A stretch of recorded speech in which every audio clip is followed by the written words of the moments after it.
Émotionnel ou rationnel, en accord ou à l'opposé. Les rencontres de l'heure.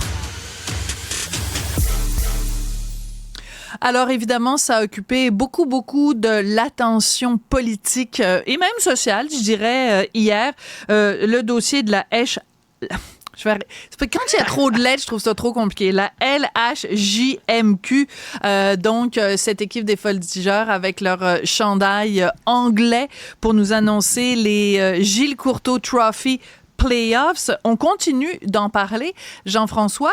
Je rappelle que donc hier, j'aimerais que les gens puissent le savoir, deux choses.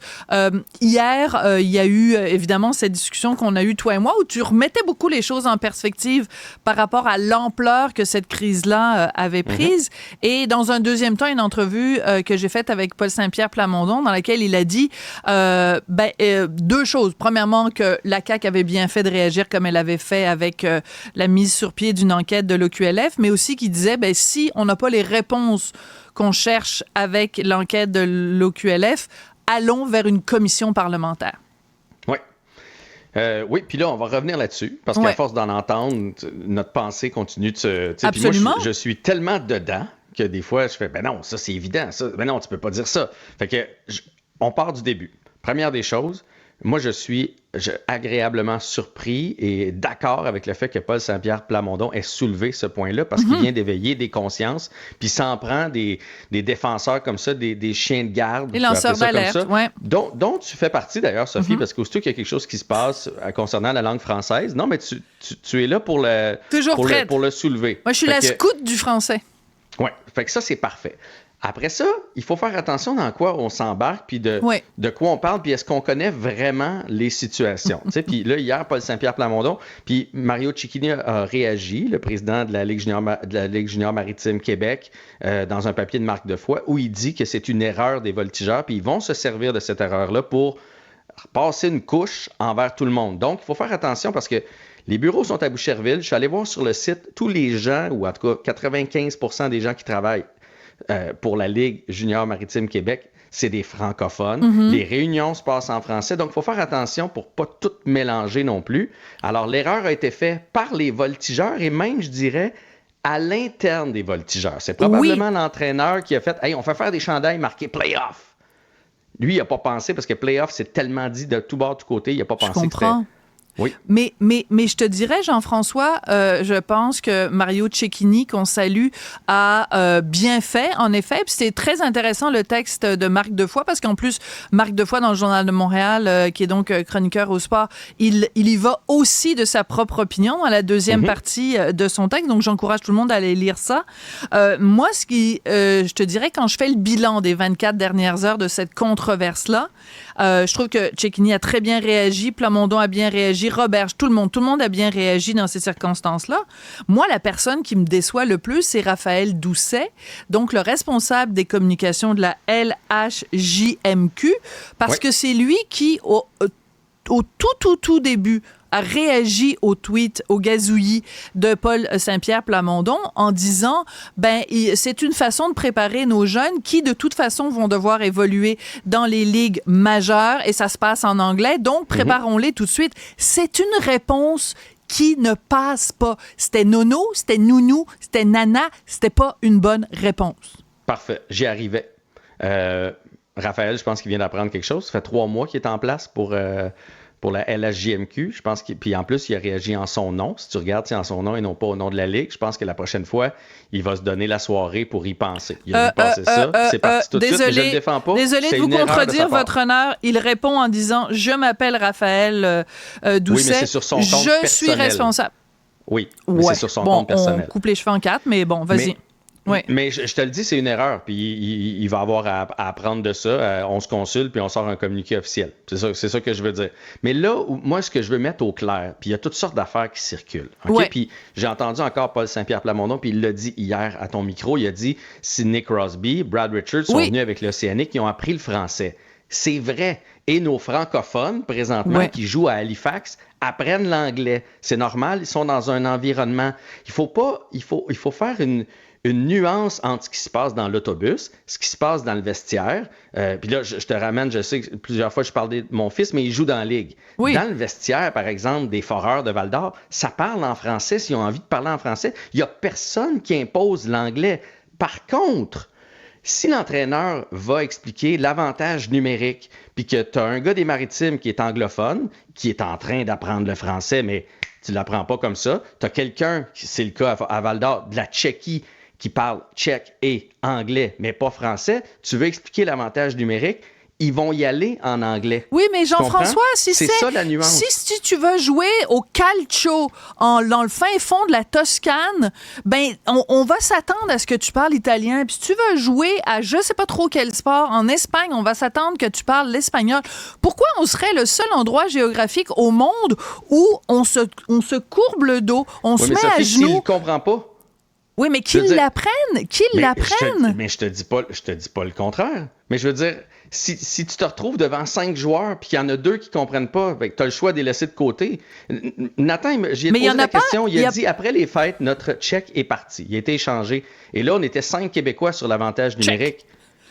Ouais. Le coach le faisait plus en anglais. Il le faisait en français, il n'y avait plus besoin. C'est qu'il ne comprenait pas. Donc, tu n'as pas le choix de le faire, en tout cas, français et anglais. Je veux juste qu'on fasse une distinction entre l'environnement, quand il débarque au restaurant, quand il se parle dans le vestiaire. S'il y a une réunion, mettons mon fils a une réunion avec son entraîneur, il ne va pas faire sa réunion en anglais pour y apprendre l'anglais parce qu'un jour, c'est comme ça que ça va se passer. Il va le faire dans la langue que la personne comprend le mieux. Mm-hmm. Tu comprends? Fait que Sidney Crosby, là, pour en revenir à Paul Saint-Pierre Plamondon, quand il était avec l'Océanique, puis que l'entraîneur voulait lui expliquer une facette du jeu, je te garantis que c'était en anglais qu'il expliquait la facette du jeu parce qu'il y a des nuances qu'il ne devait pas comprendre à son arrivée avec l'Océanique. Mm. Il a appris le français pour aller au Tim Hortons se commander un café. Il a appris le français. Non, mais tu comprends. Parle-moi pas du Tim Hortons. C'est temps-ci, le Tim Hortons, on se plaint qu'ils parlent tous anglais. Mais c'est parce qu'il a fait beaucoup de trucs. Mais tu comprends, il a appris le français parce qu'il voulait l'apprendre. C'est quelqu'un de bien, puis tout ça. Mais quand on voulait lui expliquer une facette du jeu, c'est sûr que ça se passait en anglais. Mm-hmm. C'est ça que je veux mettre en perspective. Puis, quand tu te retrouves à Hockey Canada, quand tu te retrouves après ça avec le Rocket de Laval, avec les Lions, c'est sûr que dans le vestiaire, ça se passe en anglais, Sophie. C'est sûr que le plan de match est expliqué en anglais. Mais il y a une différence entre le plan de match puis après ça, la discussion que tu peux avoir. Moi, mon fils, il a appris du tchèque. Parce qu'il a côtoyé 3 Tchèques dans sa vie. Oui, mais ça marche dans les deux sens. S'il apprend du tchèque en côtoyant un tchèque, le tchèque est capable d'apprendre le français en côtoyant un francophone. Le Tchèque a appris le français, mais il est arrivé ici en septembre. Oui, mais alors, à ce moment-là, le gars qui arrive des Maritimes ou le gars qui arrive il est capable aussi d'apprendre le français. Mais totalement. Puis à partir du moment où ils sont capables, tu vois, Nathan me donnait cet exemple-là, il a dit, parce qu'il y avait 2 Tchèques, un de nos Tchèques parlait français, le coach donnait son explication en français à ce moment-là, parce qu'il y en a un qui le comprenait. L'autre, il venait d'arriver ici, il faut toujours bien y donner le temps. Puis là, si tu as une nuance, parce que tu comprends quand même les nuances de la langue, fait que si tu as une situation pointue puis qu'il ne comprend pas, tu n'auras pas le choix d'y aller dans la langue qu'il comprend. On est quand même d'accord là-dessus. Là. Puis je veux dire, là, on parle de ça pour le hockey. Je veux dire, moi, je connais un jeune qui est en finance présentement. Là, ils apprennent le stock exchange. Là. Ils en apprennent des mots en anglais parce que quand ils vont sortir, il va avoir des trucs en anglais. Puis il va dans une université francophone. Ma fille est en cinéma. Sur les plateaux de cinéma, ils font des dolly out puis des pull back. Là. Tu sais, fait qu'à un moment donné, je veux bien qu'on tape dessus, mais il faudrait être conséquent dans tout. Non, mais il y a une différence entre dire un travelling, par exemple, et parler des playoffs, alors qu'on peut très bien, alors qu'il y a un mot français qui existe et qui est parfaitement utilisable, et parce qu'il n'y a pas juste le chandail. Ce qui avait choqué également, c'était les photos où on voyait dans les vestiaires comme message d'encouragement, que tous les messages d'encouragement étaient des messages en anglais, comme si la seule façon de motiver les troupes, c'était de leur dire, je sais pas moi, passion, pas passion, excuse-moi, très mauvais exemple, parce que c'est le même mot dans les deux langues, mais en tout cas, bref, je me souviens plus ce qu'il y avait sur les mais ça, je suis 100% d'accord, puis on est d'accord que c'est une erreur. Je veux juste pas qu'on pense que la Ligue junior majeure du Québec, si tu rentres là-dedans en francophone, tu ressors en anglophone. Non, puis mais je pense que c'est personne qui pensait ça. C'est parce que là, j'ai entendu que dans les vestiaires, on force les jeunes à parler en anglais. C'est pas ça du tout. ça se peut que le plan de match, s'il y a plus d'anglophones, si tu joues avec le titan d'Acadie Batters, ça se peut que le plan de match soit donné en anglais, même si c'est la Ligue junior alors, j'ai une majeure. autre question pour toi, Jean-François, puis là, on me dit que je déborde dans le temps, mais c'est pas grave. C'est pas censé être bilingue, ce pays-là? Les gens d'Halifax sont pas censés parler français et anglais. Les gens de Vancouver sont pas censés parler français et anglais. Ils sont pas censés tous avoir des cours de français dans leur école, ce monde-là. C'est ça que dans toutes les écoles au pays, on est censé leur apprendre le français. Comment ça se fait qu'ils ne le parlent pas? Peut-être parce qu'ils s'entorchent, peut-être parce qu'ils s'en foutent, peut-être parce que le pays, en même temps qu'on leur dit qu'il y a des cours de français à l'école, leur dit vous n'avez pas vraiment besoin de l'apprendre parce que c'est même pas une langue seconde, c'est une langue tertiaire. Mais les citoyens sont des citoyens de seconde zone, par exemple. Quand tu nommes Mary Simon, la gouverneure générale du pays, qu'elle ne parle pas le français, puis qu'après 1 an de cours de français, elle est toujours pas capable de parler le français alors que ça nous a coûté 28 000 $ de nos impôts. Ben, c'est ça le message qu'on envoie aux gens. On nous fait croire que c'est un pays où tout le monde parle les 2 langues et dans les faits, c'est toujours les francophones qui doivent se mettre à parler à l'anglais puis c'est jamais les anglophones qui se mettent à parler le français. Je suis d'accord pour qu'on lève le drapeau, mais si on veut faire ça, ce que je dis, c'est faisons-le partout parce que moi, quand j'écoute une radio de sport, j'écoute RDS, j'écoute TVA Sport, là, ben, je te garantis qu'on va pas dire que le Canadien manque les séries. Les commentateurs qui sont là, pas tout le monde, un gars comme Pierre Roud, un excellent il va français, dire les playoffs. La plupart du monde vont dire on a manqué playoff. Ben oui, ben là, c'est à travailler. Si PSPP ben René Le Cavalier aurait jamais dit une chose pareille. Qui tape ses doigts de tout le monde. C'est pas juste la Ligue junior majeure du Québec, c'est le monde du hockey. Oui, mais on peut faire les deux. On peut taper sur les doigts de la LJMQ et en tout cas, de l'autre ligue. Mais réveillons les consciences de tout le monde. Parfait, on va être d'accord là-dessus. Juste te dire en finissant que dans les années 90, ils ont eu exactement le même débat. Il y a eu un article qui a été publié. Ça disait « Whatever it take » sur un chandail du laser de Saint-Hyacinthe. We have a dream.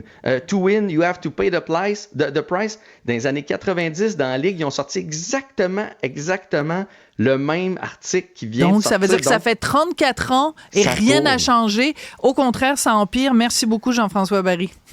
Bon week-end.